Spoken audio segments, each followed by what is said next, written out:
రాత్రి ఆంజనేయ స్వామి కనబడి సుబ్రహ్మణ్యేశ్వర స్వామిని ఇచ్చారు. వినాయకుడు ఉన్నారు కదా నీ పక్కన, వాళ్ళ తమ్ముడిని సుబ్రహ్మణ్యేశ్వర స్వామిని పెట్టుకో విజయాలన్నీ కలుగుతాయి అన్నారు.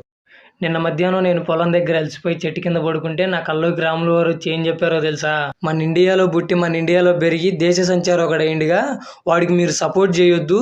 నువ్వు వీడియో పెడుతున్నావు కదా, నీ వీడియో కింద వచ్చే నీకు సపోర్ట్గా కామెంట్లు ఉన్నాయి చూసినావా? ఆ కామెంట్లు పెట్టే వాళ్ళందరినీ నీ చేతిలో గుప్పెట్లోకి తీసుకో. వాళ్ళే నీకు నా భక్తుడు హనుమంతుడు అంత బలం ఇస్తారు నీకు. మీరందరూ కలిసికట్టుగా ఉండి వాడికి ఛానల్స్ ఉన్నాయి కదా, ఆ ఛానల్ అన్నీ అన్సబ్స్క్రైబ్ చేయండి. వాడికి ఇంక అక్కడ అడుక్కు తినే బతుకొచ్చింది. ఇండియా మాత్రం రాని మాకండి. ఇండియా వస్తే ఎవడో ఒకటి జాలి తెలిసి ఏదో ఒక ముద్ద పెడతారు నీకు. వాడికి మాత్రం కడుపుకు ముద్ద కూడా రాకూడదు. వాడు బయట దేశాల్లోనే మన దేవాలయాలన్నిటిలో అక్కడికి వచ్చే భక్తులు ఉంటారు కదా, వాళ్ళు కొట్టే కొబ్బరికాయలు చిప్పలాడ పెట్టిపోతారు. ఆ చిప్పలు తిని బతకాలోడు ఆ గతి పెట్టాలి మీరు అందరూ కలిసి. వాడికి మన రాముల వారి భక్తుడు హనుమంతుడు వచ్చే కల్లోకి చెప్పాడు. నాకు డైరెక్ట్గా రాముల వారే వచ్చి చెప్పినప్పుడు మనం నమ్మొద్దా? నమ్మాలి కదా. వాడి ఛానల్స్ అన్నిటినీ అన్సబ్స్క్రైబ్ చేసేయండి, అన్ఫాలో చేసేయండి. వాడిని మాత్రం రాముల వారు అక్కడ అడుక్కు తినే బతుకు మాత్రం పెట్టమన్నాడు, గుర్తుపెట్టుకోండి.